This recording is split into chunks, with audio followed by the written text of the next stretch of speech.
निर्वस्त्र होऊन आंघोळ केल्याने कोणती संकटे येतात? स्त्री व पुरुषांनी आवर्जून पहा.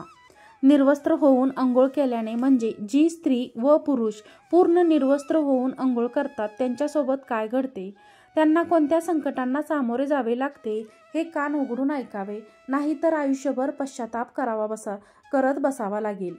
एकदा भगवान विष्णू माता लक्ष्मीसोबत हरिद्वारमध्ये फिरत होते.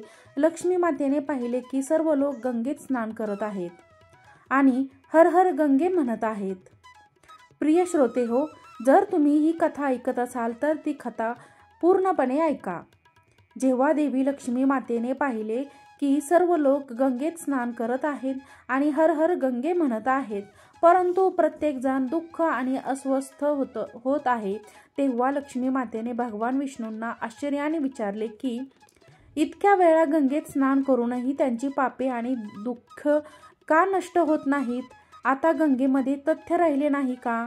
यावर विष्णू म्हणाले, गंगेत तेवढी शक्ती आहे, पण या लोकांनी पापांचा नाश करणाऱ्या गंगेत स्नानच केले नाही, मग त्यांना फायदा कसा होणार? तेव्हा लक्ष्मीजींनी आश्चर्याने विचारले की त्यांनी स्नान केले नाही म्हणजे आंघोळ करून सगळेजण जात आहेत, त्यांच्या शरीरही अजून कोरडे झालेले नाही. भगवान विष्णू म्हणाले, हे लोक फक्त पाण्यात डुबुक मारून येतात आणि मीच उद्या त्यांचे रहस्य तुम्हाला सांगेन. दुसऱ्या दिवशी जोरदार पाऊस सुरू झाला. रस्ते चिखलाने भरले होते. एका चौकात खोल खड्डा होता आणि भगवान विष्णूंनी लीलेतून म्हाताऱ्याचे रूप धारण केले आणि त्या खड्ड्यात जाऊन पडले. जणू काही माणूस चालत असतानाच खड्ड्यात पडले आणि प्रयत्न करूनही बाहेर पडू शकले नाहीत. त्यांनी लक्ष्मीजींना समजावले आणि तिला खड्ड्याजवळ बसवले आणि सांगितले, तुम्ही लोकांना हाका मारत राहा की माझा म्हातारा नवरा चुकून खड्ड्यात पडला आहे. कुणीतरी पुण्यवान आत्म्याने त्यांची सुटका करून त्यांचे प्राण वाचवावे. आम्हा असहाय्यांना मदत करावी. आणि भगवान विष्णूंनी हे देखील समजावून सांगितले की जेव्हा कोणी मला खड्ड्यातून बाहेर काढण्यास तयार असेल तेव्हा फक्त असे सांगा की माझा पती पूर्णतः पुण्यवान आहे. जे पुण्यवान आहेत त्यांनीच त्यांना स्पर्श करावा. जर तुम्ही पुण्यवान असाल तरच त्यांना स्पर्श करा, अन्यथा स्पर्श करताच तुम्ही जळून राख व्हाल. तथास्तु म्हणत लक्ष्मीजींनी खड्ड्याच्या काठावर बसल्या आणि भगवान विष्णूंनी त्यांना जे काही शिकवले होते ते करू लागले. गंगेत अंघोळ करून लोकांचे टोळके येत होते आणि सुंदर मुलींना असे बसलेले पाहून अनेकांच्या मनात पापाची भावना येत होती. काही लोकांनी लक्ष्मीजींना असेही सांगितले की म्हाताऱ्याला मरू द्या, तू त्यांच्यासाठी का रडतेस? तर काही दयाळू स्वभावाचे पुरुष होते, त्यांनी म्हाताऱ्या पतीलाच हात देण्याचा प्रयत्न केला, पण लक्ष्मी देवीने म्हणणे ऐकून तेही थांबले नाहीत. त्यांना वाटले गंगेत स्नान करून आलो तर काय झालं, आपण तर निश्चितच पापी आहोत, पण मदत करताना आपण जळून राख झालो तर? शेकडो आले, शेकडो विचारून आणि निघून गेले. संध्याकाळ झाली तेव्हा भगवान विष्णू माता लक्ष्मीला म्हणाले, बघा कोणीतरी खऱ्या मनाने गंगेत स्नान करायला आले आहेत का? त्यानंतर काही वेळाने एक तरुण हर हर गंगे म्हणत बाहेर आला. लक्ष्मीजींनी त्यांना तेच सांगितले. त्या तरुणाचे मान्य करून येणे केले आणि त्याने भगवान विष्णूला बाहेर काढण्याची तयारी केली. लक्ष्मीजींना त्यांना थांबवले आणि म्हणाल्या, भाऊ, तू जर पूर्णपणे पुण्यवान नसशील तर माझा पतीला स्पर्श करताच जळून जाशील. त्याच वेळी कोणतेही आडेवेडे न घेता तो लक्ष्मीजींना दृढ निश्चयाने म्हणाला, ताई, तू माझ्यावर पापरहित असल्याचा संशय का घेतेस? दिसत नाही का मी गंगेत स्नान करून आत्ताच परत आलो आहे. गंगेत उडी मारून कधीही पापे राहतात का? मी आत्ताच तुझ्या नवऱ्याला बाहेर काढतो. तरुणाने उडी मारून वृद्धाला वर उचलले. बाहेर येताच भगवान विष्णू आणि लक्ष्मींनी त्यांचे खरे रूप प्रकट करून त्यांना दर्शन देऊन धन्य केले. भगवान विष्णूजींनी माता लक्ष्मीला सांगितले की इतक्या लोकांपैकी फक्त यानेच गंगेत स्नान केले आहे. या दृष्टांतानुसार जी श्रद्धा ठेवतात केवळ अभिमानापुरते ते गंगेत स्नान करताना त्यांना खरे फळ मिळत नाही, पण खरा याचा अर्थ असा नाही की गंगा स्नान व्यर्थ जाते. गंगा स्नानाचे पुण्य खूप आहे. यानंतर भगवान विष्णूजी माता लक्ष्मी यांना म्हणाले, आता मी तुम्हाला 12 गोष्टी स्नान करताना जो या 12 गोष्टी लक्षात ठेवतो तो कधीही दुःखी राहत नाही. त्याच्या घरात माता लक्ष्मी वास करते आणि घरामध्ये अपार संपत्ती येते. घरात कधीही भांडणे होत नाहीत. त्यांचे संपूर्ण कुटुंब आनंदी जीवन जगते. तेव्हा माता लक्ष्मी म्हणाली, हे देवा, या 12 गोष्टी मला सांगा. यानंतर भगवान विष्णूंनी त्या गोष्टी सांगू लागतात आणि देवी लक्ष्मी खूप लक्षपूर्वक ऐकू लागतात. तुम्ही सर्वांनी या 12 गोष्टी अतिशय काळजीपूर्वक ऐका.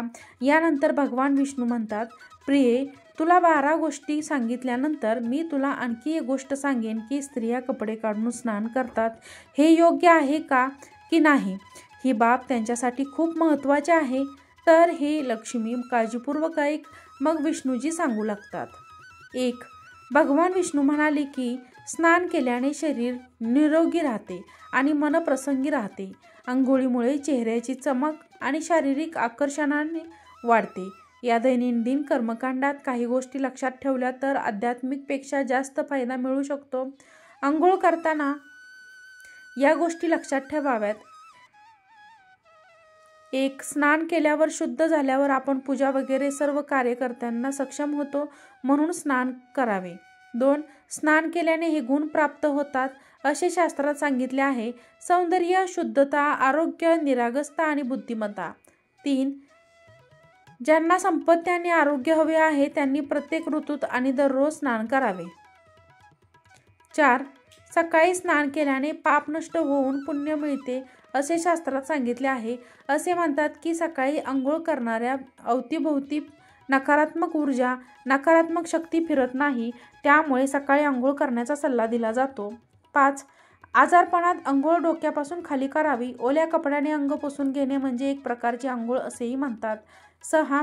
सकाळी सूर्य येण्यापूर्वी अंघोळ करणे कधीही चांगले मानले जाते. 7. अंगावर तेल आणि मलमल लावून नदीत अंघोळ केल्यास मनाई आहे. त्याऐवजी नदीत बाहेर पडून तीरावरती शरीर स्वच्छ करणे आणि नंतर नदीत डुबकी मारण्याचा सल्ला दिला जातो. 8. घाटावरील पाणी ज्या ठिकाणी कपडे धुतात ते अशुद्ध मानले जाते, त्यामुळे तिथून काही अंतरावर स्नान करावे. 9. नदीत 11 किंवा 21 डुबके घेणे चांगले आहे असे म्हणतात. 10. पवित्र नद्यांमध्ये कपडे धुण्यास मनाई आहे. नदीत कोणत्याही प्रकारची घाण टाकू नये. 11. नळाच्या पाण्यापेक्षा झऱ्याचे पाणी कधीही चांगले. नदीचे पाणी झऱ्याच्या पाण्यापेक्षा चांगले. तीर्थक्षेत्राचे पाणी नदीच्या पाण्यापेक्षा चांगले. गंगाजल हे तीर्थक्षेत्राच्या पाण्यापेक्षा चांगले मानले जाते. 12. गंगामाता म्हणजे की स्नान करताना कोणाकोणालाही माझी आठवण येईल तिथे मी असेल. यानंतर भगवान विष्णू म्हणाले, आता मी तुम्हाला त्या महिलांबद्दल सांगतो ज्या कपडे काढून अंघोळ करतात. हिंदू धर्मग्रंथामध्ये प्रत्येक गोष्टींसाठी फक्त कायम नियम बनवलेले आहेत. यापैकीच एक नियम अंघोळीसंबंधी आहे. सामान्य माणसाने शास्त्राचे नियम पाळलेच पाहिजेत असे मानले जाते. त्यामुळे त्या घरात सुख समृद्धी राहते, सोबत अमाप संपत्ती येते आणि माता लक्ष्मी प्रसन्न होते. वास्तविक अशा अनेक गोष्टी आपल्या धर्मग्रंथात लिहिल्या आहेत ज्यांचे आपण शतकातून शतके पालन करत आलो आहे, पण तरीही त्यांच्या कारणांची संपूर्ण माहिती आपल्याकडे नाही. अशा नियमांपैकी एक म्हणजे सतत अंघोळ करणे. तुम्ही अनेकदा घरातील वडीलधाऱ्यांचे म्हणणे ऐकले असेल की कधीही कपड्यांशिवाय म्हणजे नग्न अवस्थेत अंघोळ करू नये. जर आपण पौराणिक कथांबद्दल बोललो तर नग्न स्नान करण्यास मनाई आहे. मनाई करण्याचे कारण म्हणजे भगवान श्रीकृष्णांच्या काळाशी संबंधित आहे. पौराणिक कथेनुसार एकदा गोपिका सरोवरात स्नान करत असताना त्या नग्न होत्या. तेव्हा बालकृष्णाने गोपिकांचे सर्व वस्त्रे लपवून ठेवली होती. त्यावेळी जेव्हा भगवान श्रीकृष्णांनी त्यांचे वस्त्र लपवली आणि गोपिका त्यांचे वस्त्र परत घेण्याची प्रार्थना करत होते, तेव्हा श्रीकृष्णांनी त्यांनी समजावले की कपडे घातल्याशिवाय कुठेही कधीही स्नान करू नका. ही पाण्याची देवता वरूणचा अपमान करतोय, म्हणून तुम्हाला नग्न स्नान न करण्याचा सल्ला दिला जातो. अंघोळ करताना तुम्हाला वाटत असेल की बंद खोली तुम्हाला कोण पाहत नाही, तर ते चुकीचे आहे, कारण देव आपल्याला सर्वत्र पाहत असतो. आणि जर तुम्ही नग्न अंघोळ करत असाल तर हे मुख्यतः जलदेवता वरुणचा अपमान करण्यासारखे आहे. नग्न अवस्थेत अंघोळ केल्याने तुम्ही पाप करू शकता आणि आर्थिक आणि शारीरिक नुकसान करू शकता. तुम्ही नग्न अंघोळ केल्यास सकारात्मक ऊर्जा निर्माण होते, आपल्या शरीरात प्रवेश करते आणि तुमची मानसिकता नकारात्मक होऊ शकते. म्हणूनच अंघोळ करताना किमान एक कपडा तरी अंगावरती घालायचा सल्ला नेहमीच दिला जातो. त्यामुळे कपड्यांशिवाय अंघोळ करू नका, तरच ते तुमच्यासाठी चांगले होईल. नग्न अंघोळ केल्याने शरीरातून सकारात्मक ऊर्जा बाहेर पडते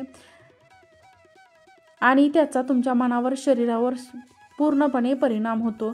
गरुड पुराणानुसार जेव्हा तुम्ही स्नान करता तेव्हा तुम्ही मृत पूर्वज तुमच्या आसपास असतात आणि असे स्त्रीने केले तर पितरांची तृप्ती होत नाही आणि यामुळे घरात पितृदोष येऊ शकतो.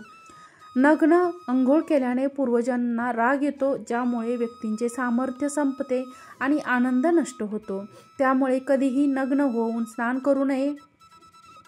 पुराणानुसार अंघोळीचे पाणी पितरांना जाते आणि नग्न अंघोळ करणे म्हणजे वडिलांसमोर कपड्यांशिवाय स्नान करणे असे मानले जाते. शास्त्रात अशी श्रद्धा आहे की जर कोणी नग्न अवस्थेत स्नान केले तर देवी लक्ष्मी त्यांच्यावर नाराज होऊ शकते. त्यामुळे तुमच्या कुंडलीत आर्थिक नुकसान होण्याची शक्यता असते आणि तुमची आर्थिक स्थिती सुद्धा बिघडू शकते. या कारणामुळे तुम्हाला नग्न स्नान न करण्याचा सल्ला देण्यात आला आहे आणि शास्त्रामध्ये देखील हे निश्चित केलं आहे.